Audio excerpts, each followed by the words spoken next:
Hey everybody, Brandon with Bearded CB82, and today I'm here with...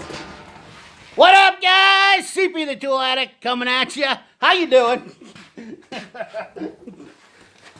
So today, since I went ahead, was able to stop by CP's garage here, as he's got some stuff going on, different things, and he was doing some other video work.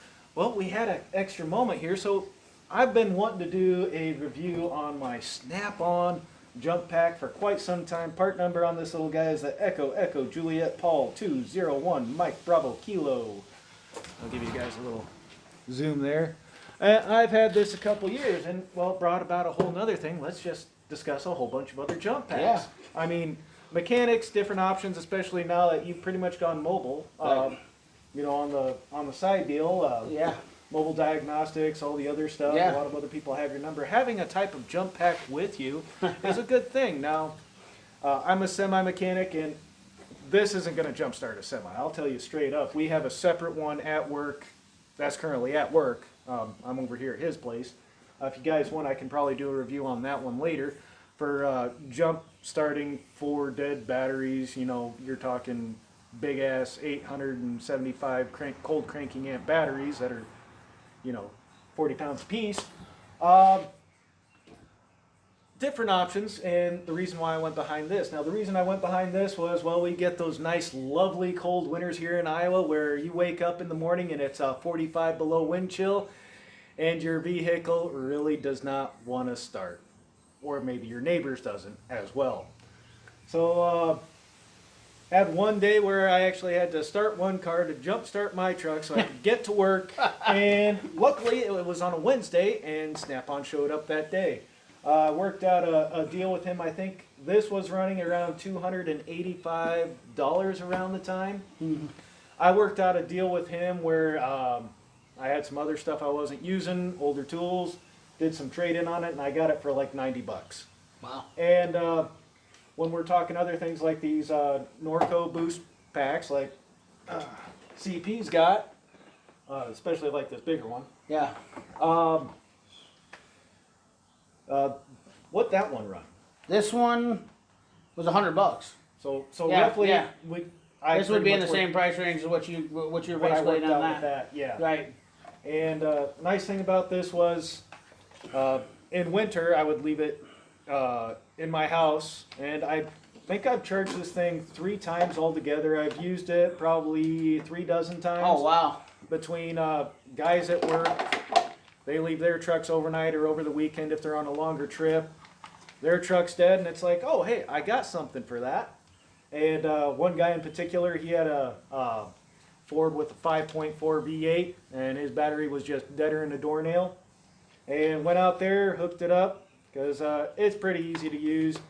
You hook it up, and it gives you a little bitty battery life indicators. You guys can see there, I have not charged this since probably November. That's pretty crazy that it's charged up that 76%, is it? Yep, 76% still, and I've used this well over half a dozen times.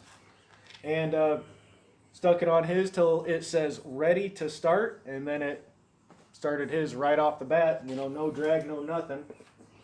This thing does not do that well. This is 1,000 amp. How many amp was that one? It said 275 on the specs as far as capacity on cold cranking amps. Okay. And that's hooked up for 5 seconds, it'll crank it over. If you've got a battery that's really sapped, you might have to try it a couple times. One of my neighbors last month, he has one of those push button start Jeep Liberty things. Oh yeah. So having the push button start on that was kind of a pain in the rear. His battery was absolutely shot to crap, and it took about half a dozen times just because of the whole push button deal. It'll only crank for so long before it won't crank anymore, which is asinine. So you need a super jump pack, probably something along the sides of this if you run into that situation. Yeah, that's a 4th. That'll do diesels. That'll jump up. That'll do your diesel. Pretty sure this would do like a 7.3 or definitely a 5.9. Yeah, oh yeah, yeah. Definitely Absolutely. a small company. Yeah, that's a 4,000 amper. Yeah. That thing's a beast. I got a smoking deal on that thing too. I gave like I think I gave like $150 for that. $150 for. I think they're $400 for those. Yeah, as I know one of our Freightliner dealers, he was going around selling these, and they had one that was one step up from this. It was like the 200 or whatever, Yeah. and they could jumpstart 60 series tractor Oh, with wow. that. So Wow. 42 MT is a big starter to crank over. As far as simplicity though wise, this is definitely that right there. I think I would rather have that one than this one for the size wise. The GB40 after using it is a decent jump pack. I used it to start my lawnmower the other day when I was mowing. It was definitely handy for that, for little things. But I like the cables on it. But that thing has, like what you were just saying, where you're at 76% and you've used that a half dozen times. Yep. And I use this once and I have to charge it. That's one jump off my lawnmower, and it's already down to probably 70%. yep. You know. I know keeping an eye on this when we had a bad battery on our forklift at work and we were having to jump it to move it, and we'd move it 3-4 times a day, but we wouldn't let it sit there and idle enough for the alternator to keep up with the battery at the time, just Right. because we got to move it quick, get stuff moved around. Right. It would use up probably for the forklift around 2% Really. every time that I would Wow. jump start the forklift with it, and that was, well, it's a Caterpillar, but you know, it's a 4K is what we have, so not really big, but not really small. But for like say a 4.6 V8, it'll do between 2 to 3% on a pretty crummy battery on a really cold day to jumpstart those, and I know how. That's awesome. The cold around here in winter will kill a battery quicker than anything. Yeah. So, but having a good jump pack, something decent. I know, well, like I said, another guy I worked with, he got, I think the next size up from that. GB70. Yep, he left he's got a Ram box in his truck. He left his part of winter and through summer, and the heat, he was pretty sure killed Really? his that he had, but it worked good for him the couple times he had to use it. His wife's car, stuff like that. Yeah. This is definitely an emergency one-time use type deal. Yeah. But they can, save your hind end if you need to. Now, the other nice thing about this one is it does have a memory saver Oh, yeah. option where you can plug it into, there's an output port here, input for charging. There is a 1 amp hour USB charger. And I think, I forget exactly how many milliamps this is. It's a few thousand milliamp hours. Use on 48. It's got a safety override feature. On-screen guide, bright LED, memory saver option. But if I remember correctly, it's somewhere around like the 10,000 milliamp hour range as I drop stuff. As far as a regular USB charger, but it does only have like the 1 amp hour, 1.5 amp hour output. It does have the handy dandy light function with SOS, strobe, safety feature. Little bitty light, but a little bit's better than nothing. That memory saver option would be fantastic for doing when I do mobile programming. Or well, I guess I have my charger for. Usually I have to have a charger on the battery, but if I was doing it some type of deal where I was doing something I swapped, that would be super handy versus what I use with a memory saver option. I use this big jump pack, and then it's got a deal for a cigarette lighter adapter that I have to plug in. This is kind of big and bulky versus that would be a lot better option. I just didn't realize they had that option. That's definitely something I would be more interested in. Yep, and snap-on warranty on this. I can't remember if it was 1 or 2 years. I forget off the top of my head, but I've already had it 2 years. And yeah, my initial charge on it, 1 charge last year, 1 charge back in Wow. November. That's crazy. It's holding that kind of juice. Yeah, it when I checked it in November after I pulled it out of my truck in March, just because we don't really have to worry about it so much. Setting there, I think it drained maybe a couple percent. Really. I think it was down to maybe 98 or 97% after the last time I charged it before I put it away. Wow.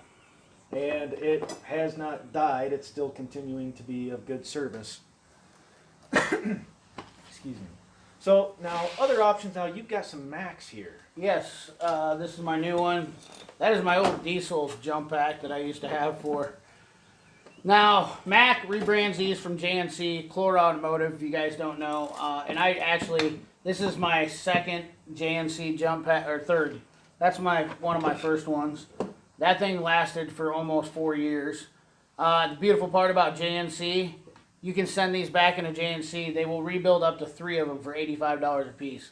They're out of Lenexa, Kansas. Oh, so they're right down the road. Yes. Pretty much. So a lot of people don't know that. So I've tried to state that before on my videos. Mac Tools, JNC, it doesn't matter. They will send it, and I've actually done this. You take this jump pack and send it into Chlor Automotive. If it says Mac Tools on it, and you paid them $85, there's a little certificate they give you. They will send you back one that says Mac Tools back on it, just like that one right there. Don't matter if I ran over this case, and I've taken the batteries out of there, you can tell them how light that is. There's 2 big batteries in there, deep cycle batteries for the jump pack. They will send me back that thing without the batteries in it because I got the case. They'll send me that thing back brand spanking new, refurbished. I send that into them. If I took the case and took a sledgehammer to it and sent it back to them in pieces in the box, Chlor will send you back a brand new one. So it's and they even state that on their certificate. So that's something to. That's why I've been a big fan, and I've obviously ripped the cable off of that one. You know, this thing went through hell. That's all there is to it. But that's why I'm a big fan of JNC too. For these jump packs, they're not super high voltage. I mean, this is a 660, 660 cranking amp one. It does the job. This really is a good jump pack.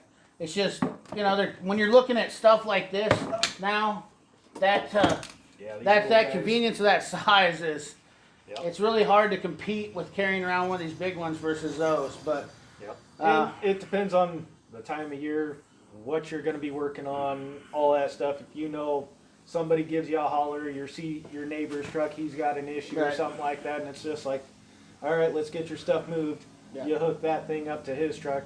Middle of winter, you know it's going to start. Right. And but yeah, something like this, when it is really cold, like I said, I will take this in with me at nighttime. When I'm at work, I'll take it in and put it on my toolbox during the daytime, because doesn't matter what type of battery it is, if it's your cell phone, camera, this, car, semi-truck, if it's not kept warm or at idle or in a better controlled environment than what Mother Nature offers, you're gonna have problems with it. It doesn't matter. So I try to take care of this, but if it's above 10 degrees, you know, 20 degrees during winter, I'll leave this in my truck right underneath the car seat in my truck, and all I have to do is reach down, hey, there it is, because it doesn't take up much space. Yeah, exactly. That is damn handy. That is even that thing's bulky. It is bulky, but you compare this to, say, your other.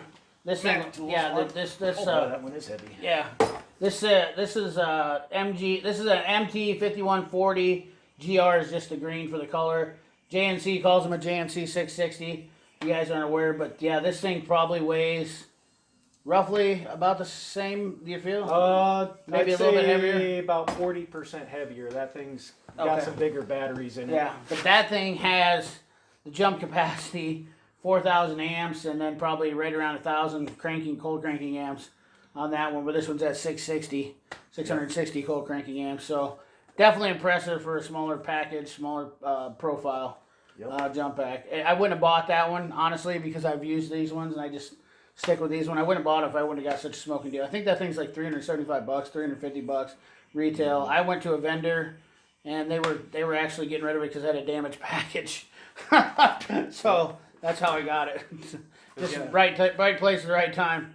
Yep. And then, like I said, knowing from the one Freightliner dealer that I had that sold all 3 sizes, that size. I think there's another one maybe in between. GB70. The 70, which was what the other guy had. He didn't have the little one. He had the 70 with him. Yeah. And he had the next step up from this guy, which comes in a hard case. Yep. That was, it'll start a 42 MT starting motor, which those things got to weigh 45 pounds. Yeah. Those big ass starters in a semi truck with 4. And I think that one was around $600 was what that Yeah. one ran. Yeah, well, that's So- this was the original diesel jump pack. Yep. This was 2750 peak amps on this one. So that'll do it too. That was the old school way for diesels. That's what I bought it for. So, you know, it's back in the day, 6 liters. How terrible yeah. they were to start, and some 7.3s. The wintertime definitely were an issue, but that's why I bought that 6-liter Fords. I bought that 6-liter Ford specifically. They were terrible in winter. Yeah, that's just the 7.3s too. Even if you had the dual battery set up for a lot of plow guys, farm guys especially. Yep. Even then, you get out there and like we said, 45 below. Yeah. If it doesn't want to do anything, especially if it hasn't been plugged in or kept in a shop all night, Yeah. she's gonna have issues, especially on the older IDI stuff. So. Yep. Yep. Absolutely. Well, so that's just kind of our little opinion on some things that are very handy to have, regardless of how small. Right. That definitely help you out, but that's Got so plenty of far- options. Oh, plenty of options, but sometimes the money's worth it. That's the big thing right there.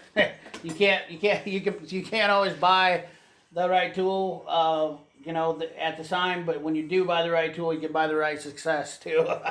you know. Yeah, there's a lot of other cheaper options Right. out there as well, which Yeah. This maybe was. maybe you get one that costs half as much as that or half as much. Yeah, as I've what I seen got those invested, Amazon. Yeah. and it might work for a couple months, and then you're already past the Yeah. 30-day warranty on it that you didn't pay an extra $30 for, and Buy then name so brand. well. Yeah, buy name brand definitely. I've had the cheap Amazon ones too. I know which ones you're talking about. Yeah, tried them, burn them up right away. They're just absolute trash. Yep. And you're wasting. All of a sudden you spend what $20-$30 on one of those. Then maybe you try to find another one. You spend another $20-$30. Well, Yep. Where are we at now? We're at $60. You might as well get something like that, or see what type of deal you can work out with your tool guy, regardless of who your tool guy might be, to see what they have as an option. Right. Because we all know some people won't stop by other shops. Other people, well, because of the other stuff we've had going on, Yeah. I've held off on getting the Cornwall guy over to my shop till Yeah. things settle down, because he's around a hot Yeah. spot for the state. So wait till things calm down, then might get him in, especially when things pick back Yeah, up. definitely. That'll be a good deal. Yeah, Cornwall guys definitely wanting to come see you. So. So, yep. We've got the shop, so. Yeah. So. All right, guys. Well, thanks for tuning in. Any input you guys have with the chargers you have, by all means, put them down below. Maybe you've had some good experiences with some, bad with others. Maybe you did leave them out in the heat or the cold and they killed them. Some things for other people to keep them in mind of. And other than that, Ring that bell. Yep. Don't forget to ring that bell. Like, comment, share, subscribe. Ring that bell. So. yep. Remember, shop safety is just as important as firearm safety. You screw something up, somebody could die. And luckily, these things have safeties on them where if you hook up them backwards, you don't have to worry about blowing up the battery. That's another good thing to keep an eye out for. We'll catch you later.